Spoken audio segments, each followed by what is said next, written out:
Harambee! Harambee! Harambee! Harambee! UDA! UDA! UDA!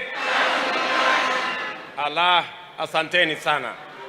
Asanteni sana, mnaweza kuchukua viti zenu. Thank you very much.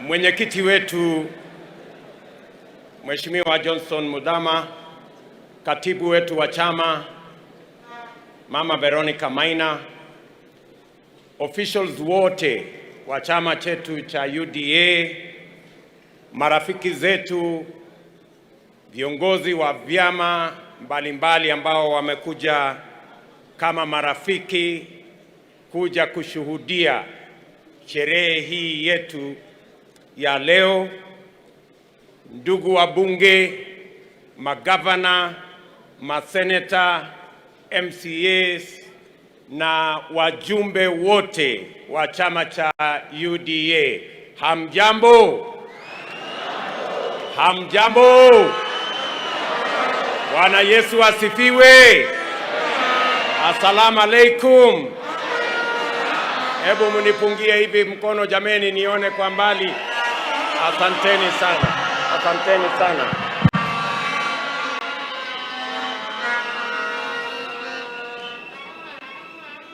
In a very special way, this afternoon, that we are gathered here, close to 5,000 delegates of the United Democratic Alliance Party. It is a historic moment because this is a party that a year ago was not the party we have today. It is the effort, the commitment, and the hard work of many people in Kenya. Today, the United Democratic Alliance Party is the largest party in the Republic of Kenya.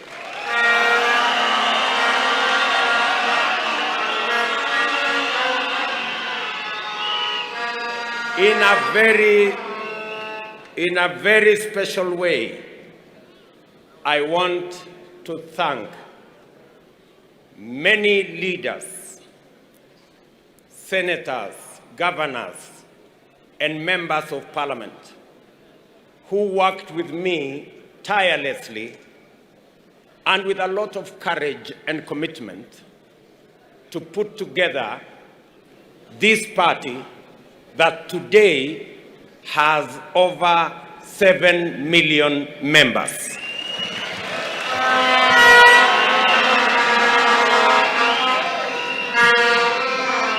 The effort to make this party what it is today is not a personal effort of just the leaders.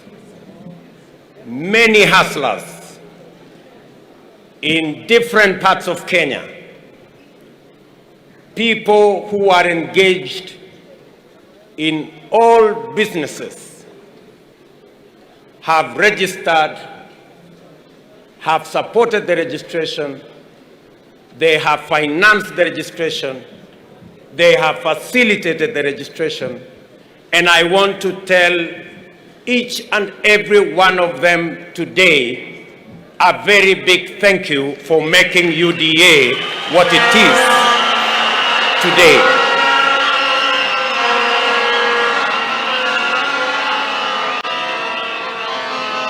This party has come to be the party of the hustler nation in Kenya. This is the party. This is the party where you will not be asked about the name of your father. This is the party. You will not be asked to give your bank account.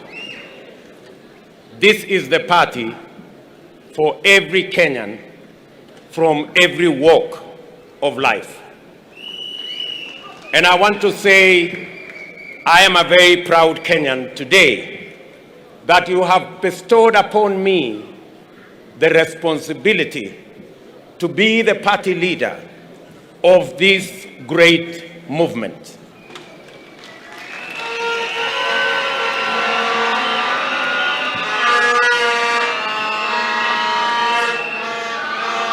I thank everybody who is with us here today, in person as well as in spirit, including the millions of Kenyans following this event on radio, on television, and online through various platforms. I am grateful for your support, sacrifices, and the time you have taken to congregate at this culmination of a most eventful journey in our lives. I do not take your support and your time and your interest for granted. And as always, I welcome you to walk with us on this road until we knock on the gates of our glorious tomorrow. I thank our party delegates for the work they have done in guiding the Hustler Nation through a transparent nomination process, and for their consideration in bestowing upon me the immense responsibility of representing the United Democratic Alliance in the forthcoming presidential elections. I am profoundly humbled and immeasurably honored. And I accept your nomination to be the United Democratic Alliance candidate in this year's presidential election.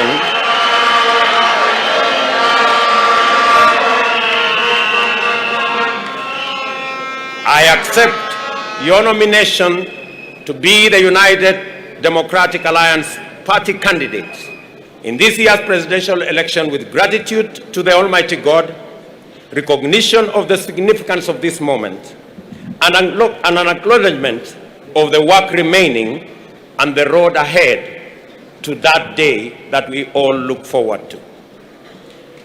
I will live up to your trust. I shall do my very best to exceed your expectations, and I shall neither stop, nor pause, nor slow down, nor hesitate until what you have asked of me is delivered. Let us take this moment to appreciate and salute those who participated in this exercise. Tracy Wanjiru, a courageous lady still in university, resolved to transcend all the intersecting setbacks and barriers to her aspiration to offer leadership and to make her voice heard. Jeffnel Nyakwama also rose up to meet this hustler moment by emphatically saying and demonstrating that the youth of this country have a place in leadership at every level. These young Kenyans fill my heart with joy and hope. In them, I see myself back in the old days, animated by a vision for change and itching to have a go at leadership. In them also, I see a hopeful future in a country where youth, wealth, name, circumstances of birth, ethnicity, gender, and disability are not considerations nor obstacles to accessing opportunities or realizing aspirations.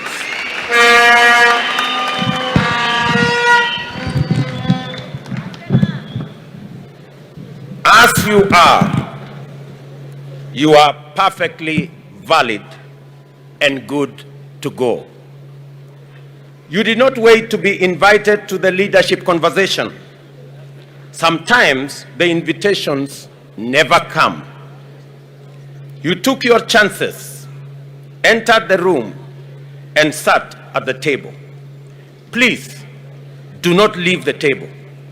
Let us keep talking, working, and growing together. I thank the United Democratic Alliance for extending us all opportunities to contest leadership positions without discrimination.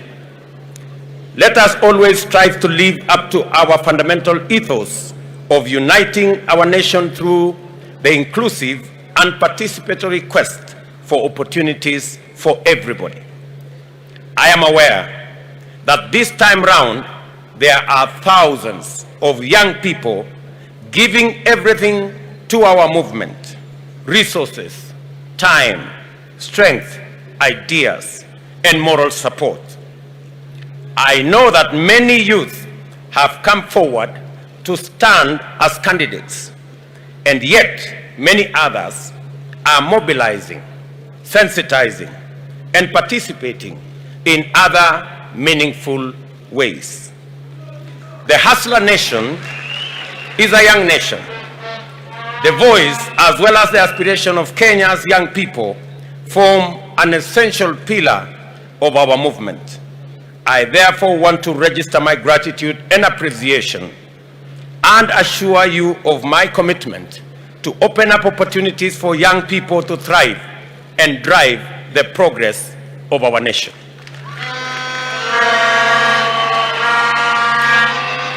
For me, this moment has been long in coming. I have been engaged in political leadership and associated activities since my university days. Obviously, I did not have the opportunity in those days to seek presidential nomination.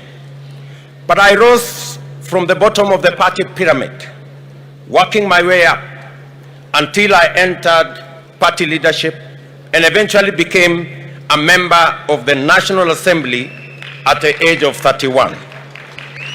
I was an assistant minister at the age of 33 and a cabinet minister at the age of 36, and an opposition MP at the age of 37. And that has sort of formed the basic rhythm of my career ever since. In that time, I have learned a lot, made mistakes, achieved successes, and refined my leadership philosophy and vision for this country. I have learned that leadership failures can cost the country tremendous opportunity and inflict irreparable harm on those many people who depend on us. I have learned that the biggest mistake a government or a party can make is to fail the inclusion test. My original political intuition that governance is all about the people and that development can only be sustainable if programs are designed on the people's terms. I have learned that continuous engagement with the people is indispensable to effective governance, and that leadership works and listens more and speaks less. My first bid for a party's nomination to contest the presidency was in 2007, which I did not win, and I conceded defeat and went all out to support the party and its candidate then. I believe we made a good account of ourselves. My second bid for a presidential nomination was in 2013. This was again deferred, as my party subsequently resolved to merge with another party. In the interest of coalition building and broader strategic interests, I deferred my bid and once again gave my all in successfully delivering the presidency, and a wholesome parliamentary majority.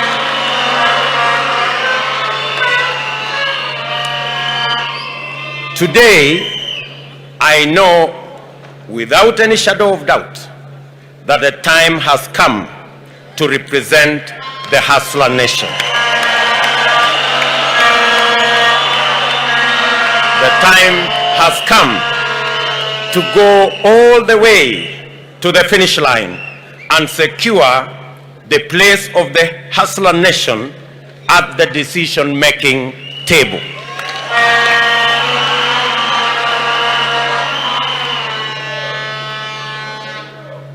Let the message get out from this very moment and from this place that I am ready, that I will do everything and my best at that, and most of all, that I am determined to give you a campaign you will be proud of, and to win.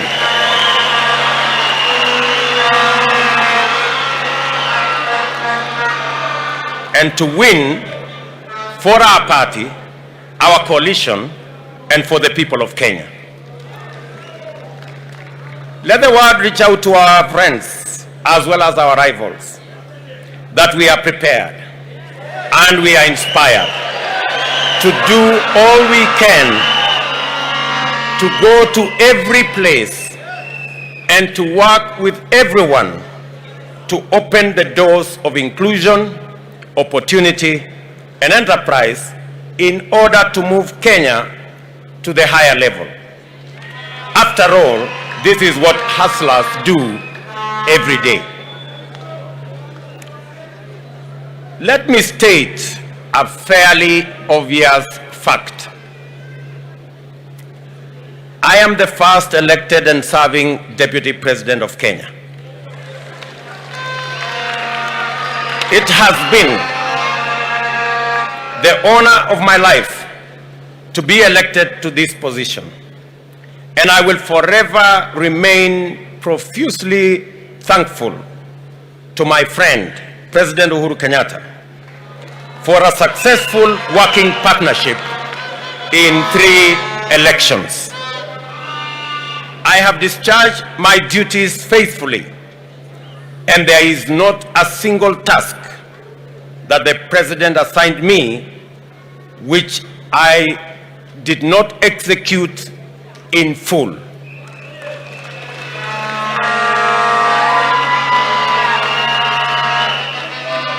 The Jubilee Coalition we formed a decade ago was formed through a covenant to eliminate the politics of hate, division, and ethnicity.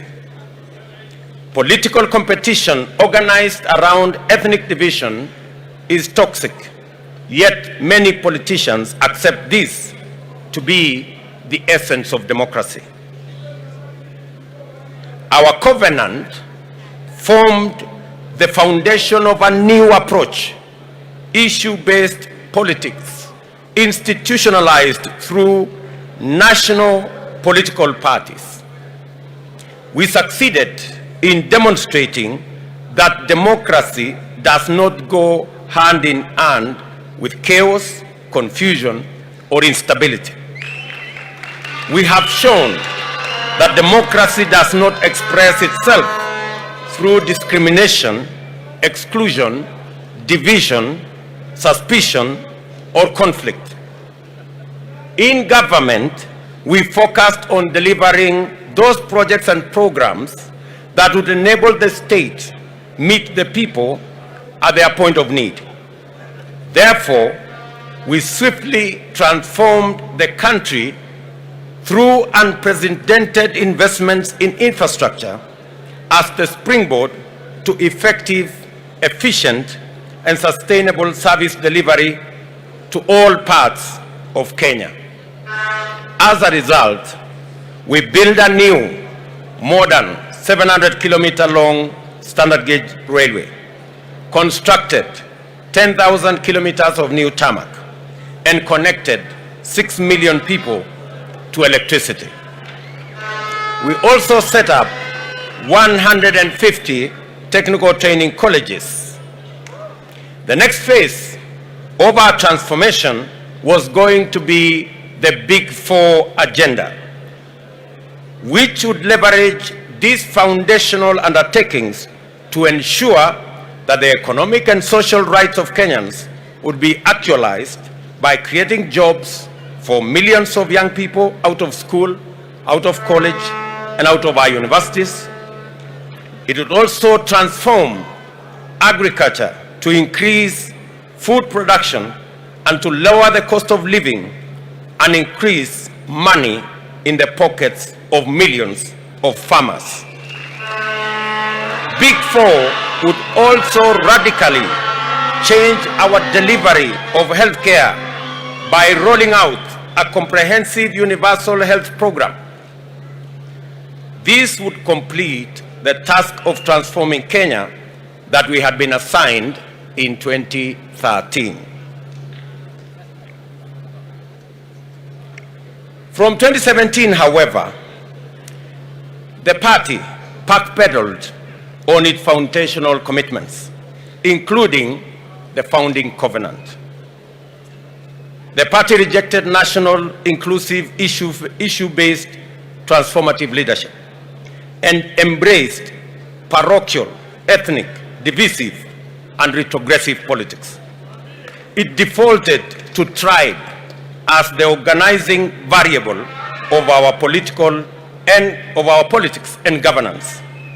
It privatized governance and weaponized public policy and institutions. It pursued personal politics of congregating an entitled few to express their individual wishes as community interests and translate their private consensus as national policy. In our first term, we made exceptional progress in setting the stage for national transformation.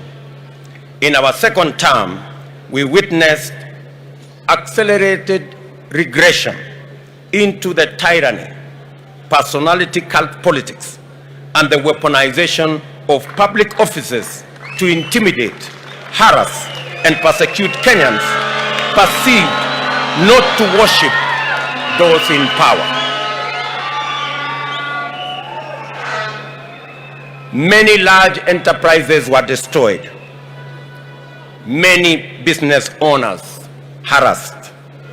Many leaders subjected to humiliation, intimidation, blackmail, because their only crime was holding contrary opinions to those holding the levers of state power. A new frame of national unity was engineered in undemocratic and in terms which rationalized grounding and swallowing the whole opposition and the vandalization of the Constitution to accommodate corrupt and dangerous ethnic arrangements. At the same time, the Big Four agenda was abandoned, pushed into the back burner, as execution of its flagship projects was left at the mercy of forces of emergent state capture. Those who remained loyal to our founding vision were shunned, hounded, threatened, and then persecuted. This is how we lost 4 years that would have gifted us with a brilliant blossoming of a beautiful dream which inspired millions of Kenyans in 2013. To his credit, my friend the President did inform me that he needed space to work on his personal legacy as the fourth president. I obliged, and this led to my eventual retreat to the margins of a government that I had participated in forming. The past 4 years have provided me special moments to be able to engage consistently with ordinary people. As Deputy President, I have worked directly with Wananchi, going to meet them in their villages, their markets, their farms, and their places of work, and to have practiced the leadership of listening more and speaking less. All through my political journey, I have believed in walking with the people, listening to them, and doing my best to do what they want, not what I think will be a monument to my own achievements. I have learned that our plush, comfortable, secure offices are inaccessible to the majority of the people who need them the most. As a leader, this is a huge setback because it costs us the opportunity to be useful and effective. These engagements taught me a lot about things I thought I knew. Most importantly, they reminded me the most important question of all: what does the government do, and for whom does it work, and how therefore should it work? I was appalled by the intensity of contempt many have for ordinary people and their rejection of any suggestion that their voice matters.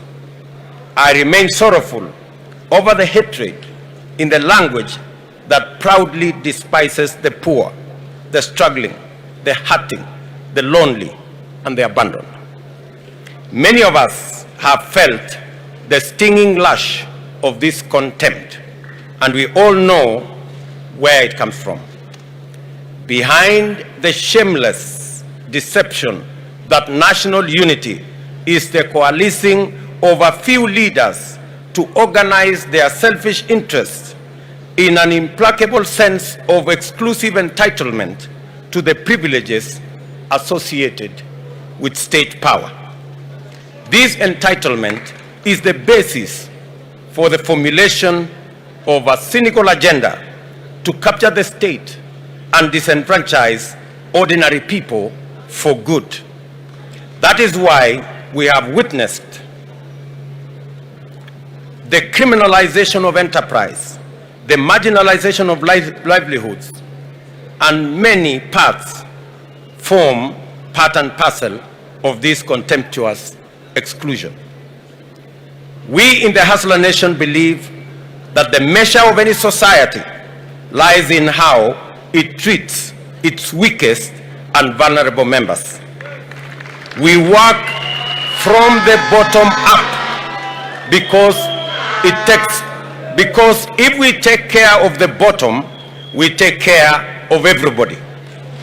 We want Kenyans to have opportunity to hustle from the bottom up. The top, therefore, must be understood to be everyone's aspiration, objective, and ideal destination. It is not bottom versus up. It is bottom up. It is not bottom versus up. It is bottom up.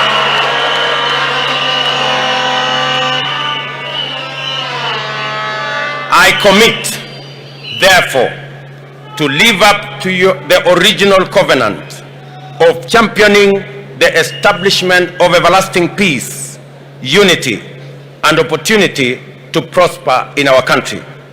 I make this commitment on the understanding that sustainable unity can only be achieved through meaningful political and economic inclusion. The evidence of inclusion is respect for dignity of livelihoods and the creation of space for every vocation, every skill, every profession and talent to flourish and yield a bountiful harvest of prosperity for all our people. At the same time, I reject the suggestion that a united country is one that has no political competition or opposition. Rather, I view the foundation of an inclusive Kenya as one governed by an effective democratic government with robust checks and balances, overseen by a vigilant and responsible opposition and a strong civil society movement. I call your attention to the fact that over the past 4 years, the purchase, compromise, and eventual liquidation of the opposition and legitimate political competition set the stage for an effective state capture. I must therefore specifically undertake that under our administration, we shall boldly and firmly confront and dismantle the now pervasive conflict of interest that has rapidly evolved into state capture through corrupt political and economic arrangements. Public policy must not be customized to benefit the private and personal interests of a select few. Ladies and gentlemen, I want to conclude my remarks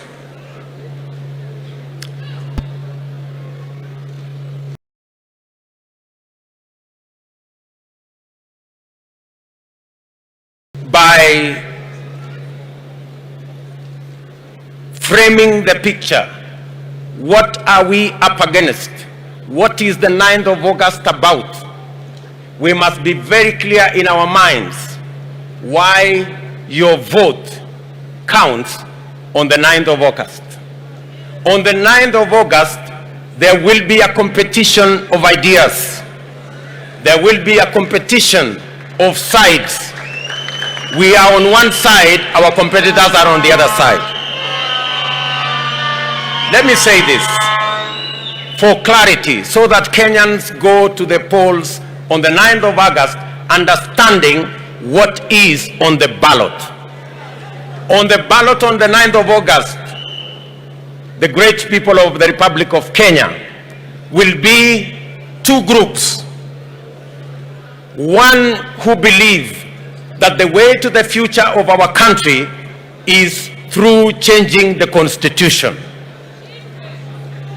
On our side, we believe that the way to the future of our nation is by changing the economy of our nation.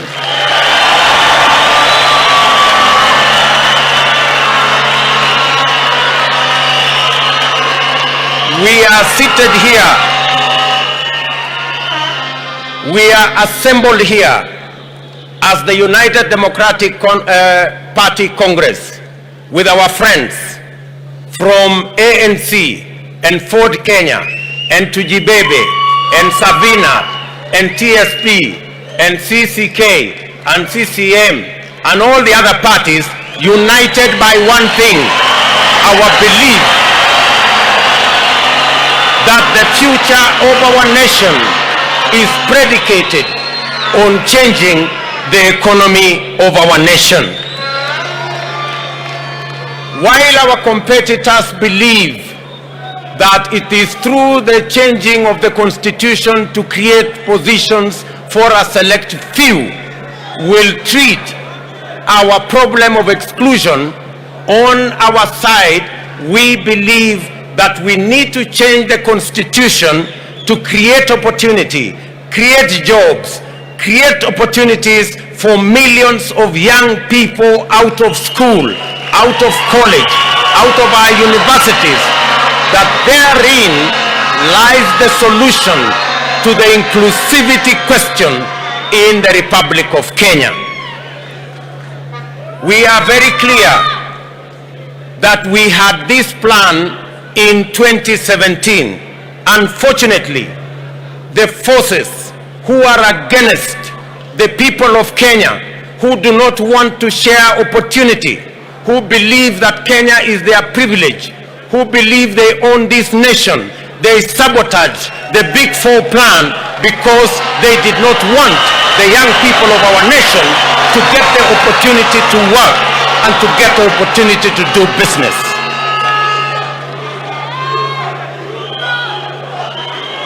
I want to say with clarity and certainty that if we had not lost 4 years chasing a mirage, if we had taken time to implement the Big Four plan, Kenya would be different from what we have today. We wouldn't be having millions of young people languishing without jobs.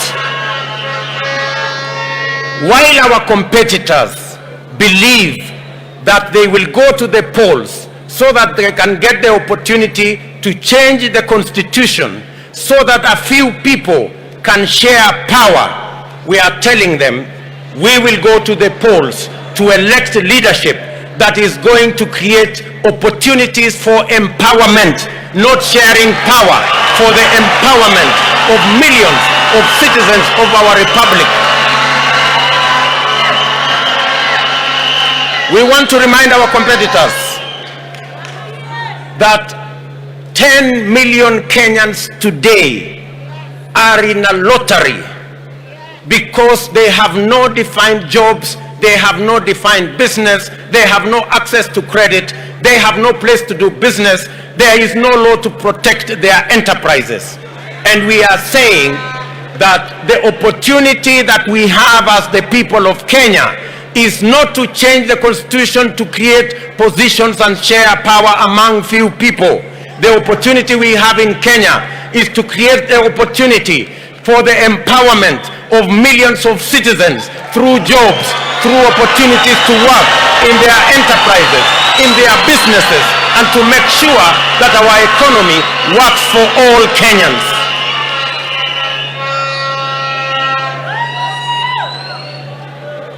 Our competitors believe that this nation should be about a few people who wield the levers of state power. We are telling them this country is not just about leaders. This country is about 50 million Kenyans.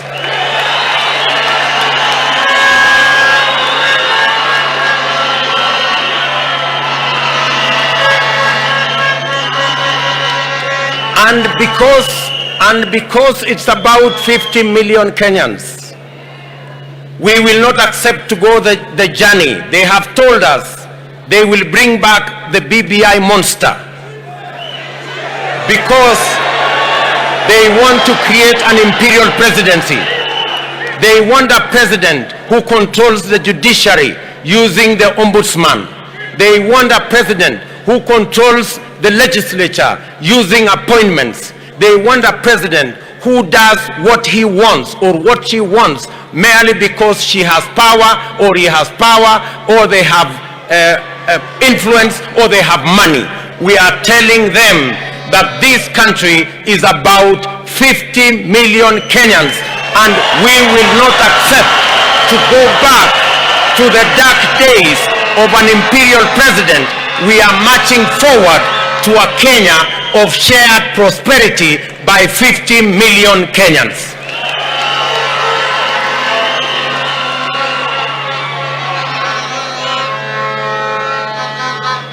Our competitors believe that this country belongs to those in power. They believe in impunity. They believe in monopolies. They believe in cartels. We want to tell them we believe in the rule of law.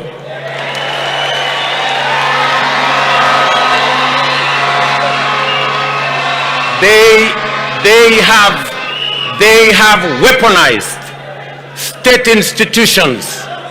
They have weaponized the DCI. They have weaponized the EACC. They have weaponized the KRA to run political errands, to dismantle businesses that belong to people who do not worship them. And I want to tell them, this country will change. On our first day, we will free the DCI. We will free the KRA. from state capture. We will make sure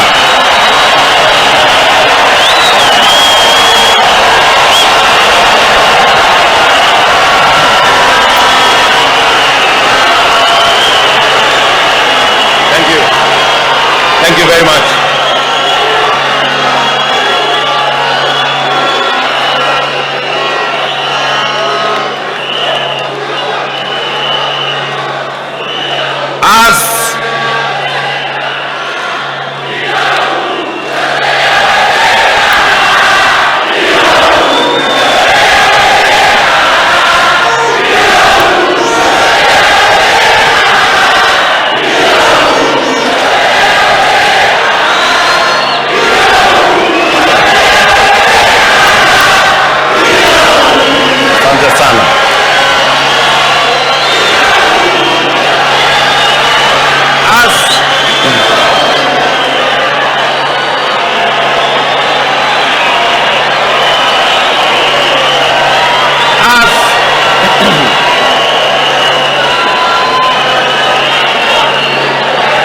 I want to say,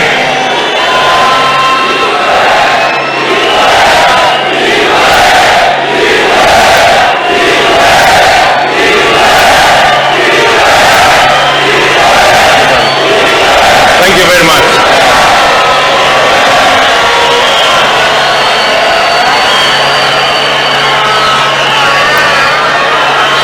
They have weaponized the DCI, the EACC and the KRA to run political errands.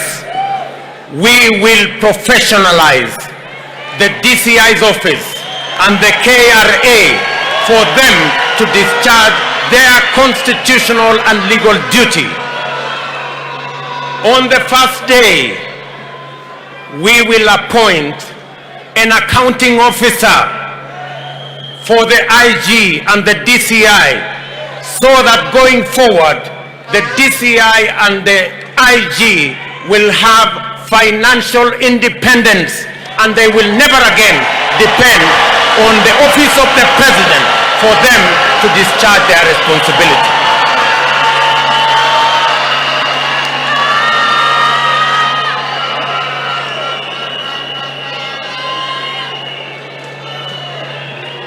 As they weaponize the KRA, we will do the complete opposite. We will professionalize the KRA, digitize the KRA, and make sure that it collects all the taxes professionally. And the 60% of the taxes that are not collected as VAT, we will make sure that we will create the mechanism, the digital platform, so that we can collect taxes and we don't have to fight Kenyan enterprises and destroy people's businesses.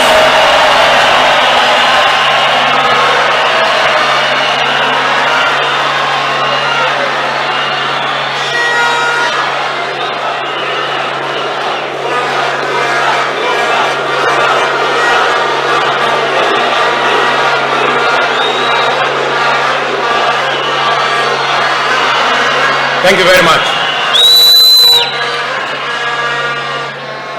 Our competitors have proposed that they want to change the constitution so that they can make the judiciary to be subservient and to be accountable and to be answerable to the executive. We want to tell our competitors we will do the complete opposite.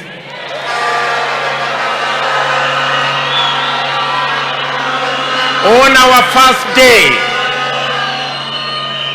we will operationalize the judiciary fund so that we can free the judiciary, give them financial independence so that they can discharge their responsibility of sorting out disputes, making sure that criminals are put behind bars, and making sure the corrupt find their place in jail, by making sure that they have the independence to discharge their responsibility without the current encumbrances imposed on them by resources that are not being released because there is a deliberate move to ensure that the judiciary fund has not been operationalized, yet it has been in our laws for the last 10 years.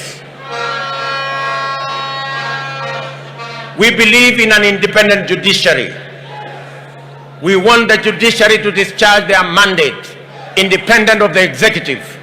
We want the judiciary to provide its oversight role over the other arms of government. We want the judiciary that will stand tall and make sure that they discharge their responsibility without encumbrances of matters to do with financial dependence on other arms of government. We want a judiciary that will be truly independent, that does not receive telephone calls from the executive for them to write judgments. We want a judiciary that is truly independent.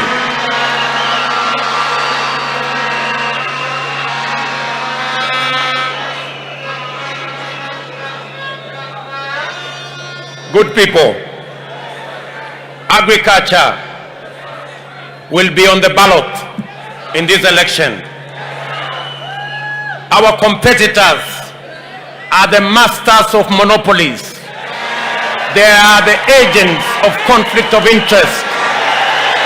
They are the agents of state capture. And we must free this country and our agriculture from cartels and brokers.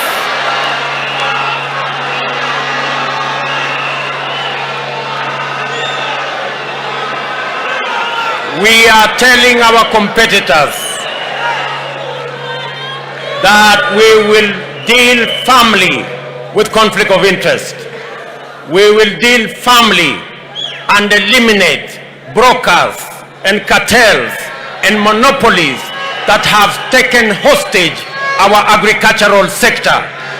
And we will make sure that every farmer has access to quality seeds, has access to subsidized fertilizer, have access to markets, have access to good prices, and they have access to government support so that they can produce food for our nation, so that every farmer can earn a decent earning for their produce, and we can reduce the cost of living and make sure that every Kenyan has disposable income, and we can grow our economy, pay our taxes, and stop begging for loans and debts from other countries because we can stand up for ourselves.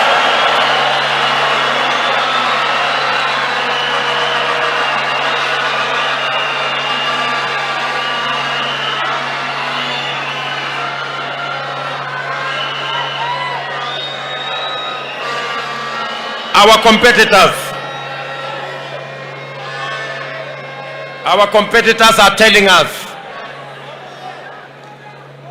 that it is okay to have debt. Our competitors are telling us every country has debt. Yes, we agree every country has debt. But good people, we can do better. We can think better to be able to grow our own revenues, and we must not be slaves of debt from any place or any country. Debt must be the last resort. We must grow our economy. We must empower our enterprises. We must create opportunity in agriculture so that we can grow our tax base, get as many Kenyans as possible to pay their taxes so that we can run the affairs of our country on the basis of the revenue that we collect. President Mwai Kibaki taught us that it is possible for us to grow our tax revenues. He took over when tax revenues were at 200 billion. He left when we were collecting more than $1 trillion. Our tax collection has stagnated because of conflict of interest. Our tax revenues are stagnated because we do not have a concrete plan. We are saying our movement will create a concrete plan that will expand our taxes so that we can double our tax revenues and reduce on borrowing and debts that can cripple our country.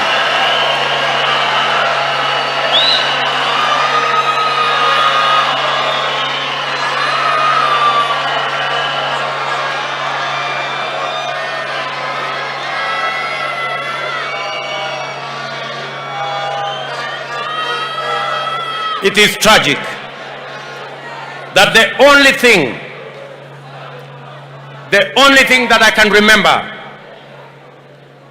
on matters to do with the economy that the handshake has done is to borrow 7 trillion in the last 5 years. It is a tragedy that we must investigate.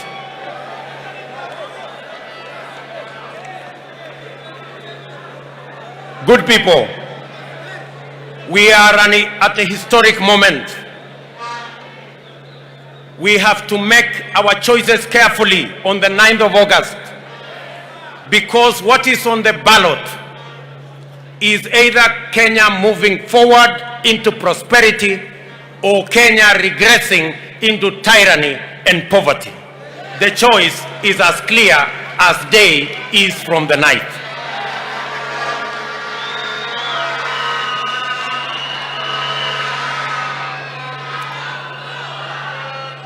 Let me conclude my remarks by saying we will create a comprehensive environment for Kenyans to save, a comprehensive environment for us to grow our own savings. Many countries have their savings in the region of 30 to 40% of GDP.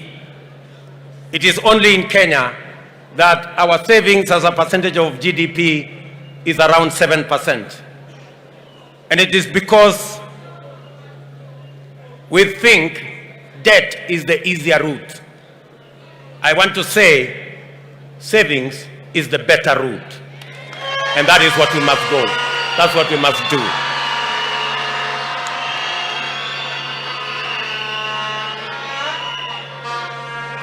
So,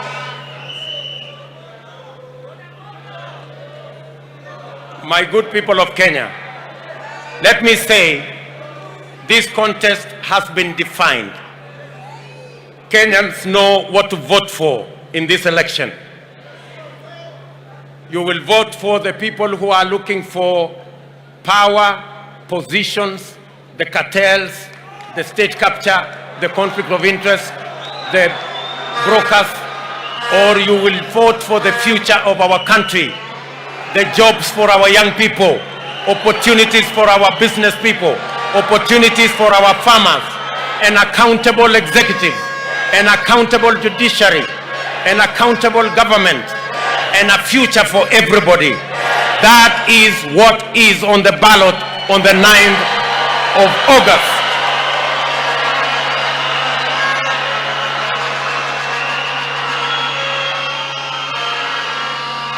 Again, let me thank all of you for sparing time to listen to me. I appreciate your patience. I appreciate your commitment. I appreciate your time. I appreciate your sacrifice. I want to thank many leaders who